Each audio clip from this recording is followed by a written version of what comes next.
انا كنت حابب اتكلم معاكم الاول عن فيلم وش في وش قبل ما اتكلم معاكم عن فيلم العميل صفر، والحمد لله خلاص دخلت الفيلم واقدر اتكلم معاكم عن الفيلم براحتي. فيا مساء الفل عليكم في قناتكم قناه ماستر سين. انا مايكل عاطف ويلا بينا حالا نتكلم مع بعض عن فيلم وش في وش. بقول لك ايه يا كابتن، الفيلم ده قصه ولا مناظر؟ مناظر.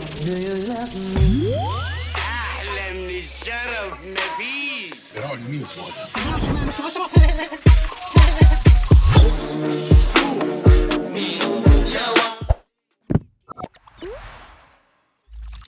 بس طبعا قبل ما نتكلم مع بعض عن اي تفاصيل تخص الفيلم ما تنساش بقى تعمل لايك وشير وسبسكرايب واشترك في القناه عشان يوصلك كل حاجه جديده احنا بنعملها وعشان تساعدني اكبر، لان انا مش هكبر غير بيك انت. الفيلم من بطوله مجموعه كبيره جدا من النجوم، طبعا على راسهم محمد ممدوح وامينه خليل ومحمد شاهين وبيومي فؤاد واحمد خالد صالح واحمد كمال وسامي مغاوري وسلمى محمد علي وكمان انوشكا ودنيا سامي واسماء جلال، وكمان معاهم محمود الليثي. ده غير ان في دور مميز جدا لمجموعه من ضيوف الشرف زي لطفي لبيب وخالد الصاوي ومصطفى غريب وعمرو متولي. اما التاليف والاخراج فهو الوليد الحلفاوي، واللي فيكم ما يعرفش وليد الحلفاوي هو كان شغال مساعد مخرج في فيلم كدبة كل يوم، وتقريبا هو متاثر بالنوع ده من الاعمال، لان فيلم وش في وش يعتبر نفس نوعيه فيلم كدبة كل يوم، فيلم كوميدي اجتماعي بتدور احداث الفيلم جوه شقه زوجين ومجتمع معاهم عائله الزوج والزوجه، والاثنين بيفضلوا قاعدين مع بعض لسبب ما وش في وش. بعد الحبسه اللي احنا فيها دهيت اي احتكاك ممكن يودي الكارثه، وبتتفاقم الامور وبيحصل ما بينهم مشاكل كتير جدا بسبب الخلافات الفكريه والثقافيه والاجتماعيه، والخلافات دي قد تؤدي الى دمار الاسره. تخيل الفضيحه اللي احنا فيها. انا عايزه اطلع وخلاص. ليه يا بنت؟ هو مد ايده عليك؟ تعالوا بقى نتكلم مع بعض عن الايجابيات والسلبيات اللي انا عارف ان انت قاعد مستنيها. اول ايجابيه بالنسبه لي في الفيلم هي الكاست،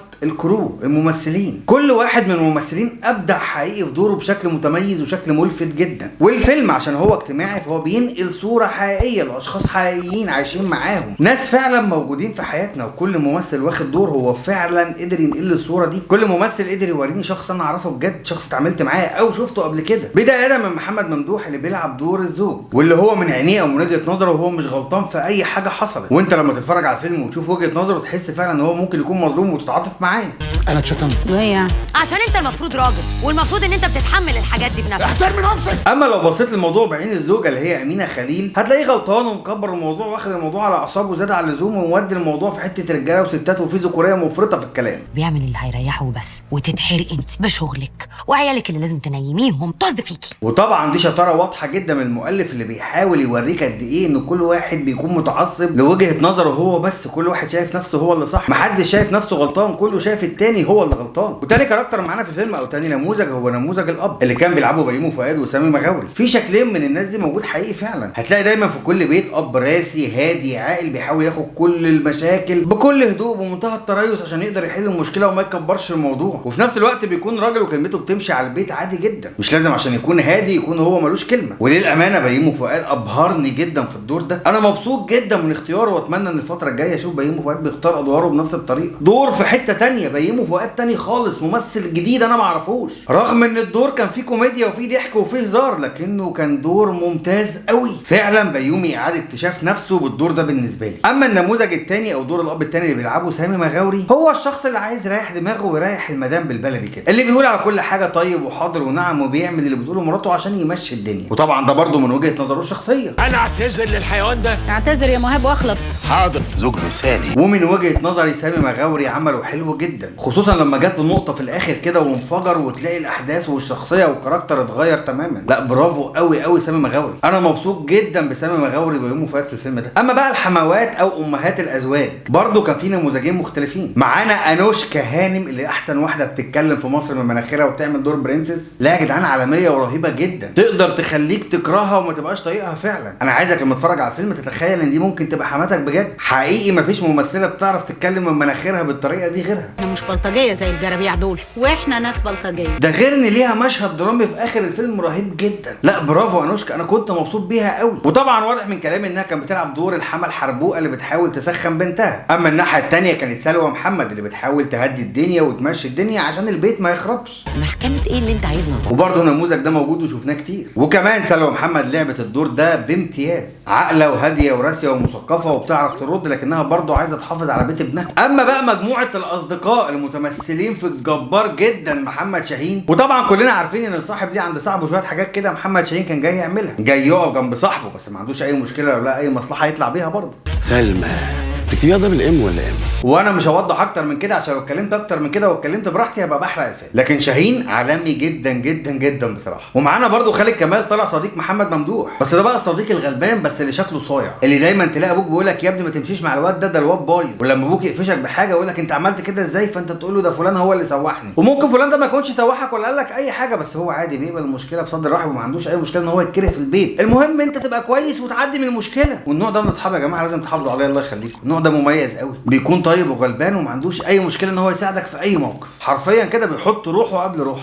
ولو حكمت اخطف لك الواد. الراجل ده بيقول ايه؟ ده عمو. واللاين ده كان مرسوم حلو قوي وخالد كمال عمله جامد جدا، وكمان كان فيه كوميديا لطيفه قوي قوي قوي ولايقه عليه. وانا بالنسبه لي اخر حاجه فاكرها خالد كمال كان منعطف خطر، فهو خارج من كاركتر داخل في ستايل كوميدي عامل الاداء حلو جدا. التنوع ده في تقديم الشخصيات بوريك قد ايه ان خالد كمال ده ممثل تقيل. احمد خالد صالح طالع بدور اخو امينه، بس اخ اهبل، اخ عايز يعمل فيها جدع وبيتجعرن وخلاص وما عندوش مشكله يخرب بيت اخته، بس هو عصبي من بره انما هو من جواه بسكوته ونايتي خالص. ما تهددهاش واحنا قاعدين. بس يا حبيبي بتتكلم ليه؟ لو لمست اختي لا ندمت. انتوا واخدين بالكم ان كل الشخصيات اللي بتكلم عنها دي عايشه معانا فعلا؟ مفيش بيت او عيله او اصحاب ياخدوا من اللي انا بقوله ده. وبرده خالد صالح عمل دوره على اكمل وجه، عجبني جدا جدا جدا، ويمكن من اكتر الادوار اللي عجبني فيها اسماء جلال. هي طالعه بدور اسماء جلال، صاحبه امينه خليل الرايقه الشيك اللي مش فارق معاها اي حاجه، بلا جواز بلا رجاله بلا بتاع بلا مش عارف ايه. عرفتي بقى انا ليه بقعد اقول مش هتجوز ومش هخلف؟ بصراحه يعني الدور كان لايق عليها جدا. نيجي بقى للموهبه القويه جدا دينا سامي، بعد ما ابهرتني في مسلسل سيب ونسيب بادائها التلقائي السلس جدا لدرجه ان انا شكيت ان دي اصلا شخصيتها، وهم جابوها تعمل الدور في المسلسل ده عشان خاطر شخصيتها كده وتبقى ماشيه مع الدور، لكني اكتشفت انها عندها طاقه وموهبه تمثيليه رهيبه، حرفيا خلتني اتنح وافتح بقي من اللي هي بتعمله، اداء وتقمص ولا اروع. لا موهبه فعلا تستحق انها تبان اكتر واكتر.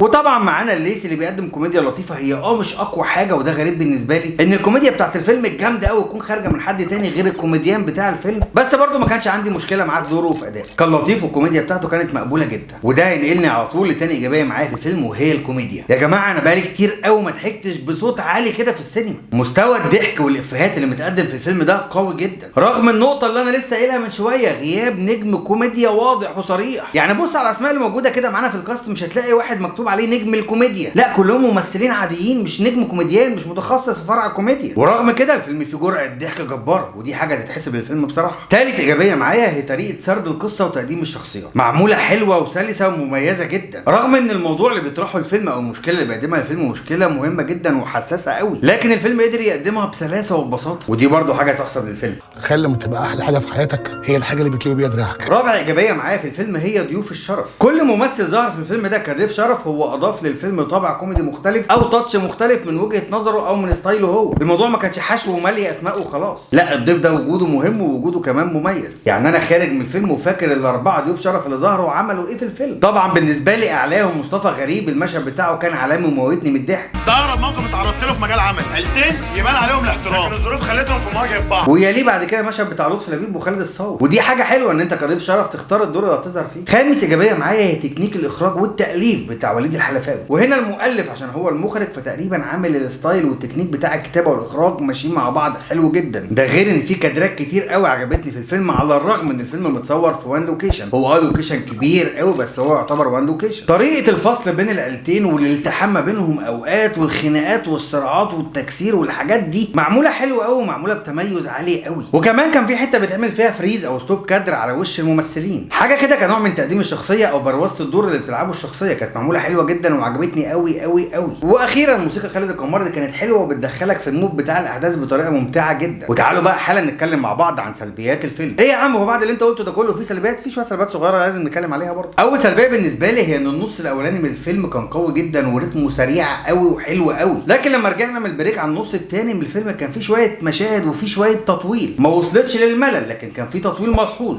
لكن التطويل ده ضايقني شويه لان انا كنت خدت على الريتم السريع والريتم الممتع ده، وانا شايف اننا كان ممكن نقص ربع ساعه من الفيلم ونخليه ساعتين الا ربع بس نحافظ على نفس الريتم والايقاع الممتع ده. تاني سلبيه معايا هي كوميديا التلميحات. انا عن نفسي كراجل ناضج وكراجل بالغ ما عنديش مشكله مع النوع ده من الافيهات والكوميديا، بس كنت هتضايق جدا لو معايا اولاد، كنت هخش بقى في دوامه تبرير وشرح وحاجات كتير قوي كده انا في غنى عنها. هو مفيش لفظ خارج ومفيش افيه سافل صريح، لكن في تلميحات واضحه وكلنا فهمناها، التلميحات دي كانت بتجيب ضحك عالي جدا، بس كان لازم ننوه عشان لو معايا اطفال ما اخشش بيهم، انا ما كنتش عايز اكتر من كده. لو في اي اسره رايحه باطفالها هتلاقي نفسها في موقف بايخ. بابا بيضحك واحنا مش فاهمين بيضحك على ايه، الاولاد هيبقوا قاعدين مش فاهمين اي حاجه. طب ايه يا بابا اللي بيضحكك؟ احكي لنا شويه تفاصيل كده، انتوا لو عندكم اولاد هتبقوا فاهمين اللي انا بتكلم عليه. وبس كده، ما عنديش اي حاجه تانية اقولها على الفيلم غير ان هو فيلم حلو جدا وهو مميز جدا، وتقريبا ده اجمل فيلم انا دخلته في 2023 في مجموعه الافلام الصيفيه اللي انا شفتها. عشان كده تقييمي للفيلم هيكون 7.5 او 8 من 10. بصراحه فيلم اجتماعي قوي ويستاهل. الفيلم جميل وممتع وبجد هتستمتعوا بيه قوي. ولحد هنا تكون خلصت حلقتنا. لو عجبتك الحلقه بقى اشترك في القناه وفعل زر الجرس عشان توصلك كل حاجه اللي احنا بنعملها، وعشان تساعدني اكبر لان انا مش اكبر غير بيك انت وبدعمك انت.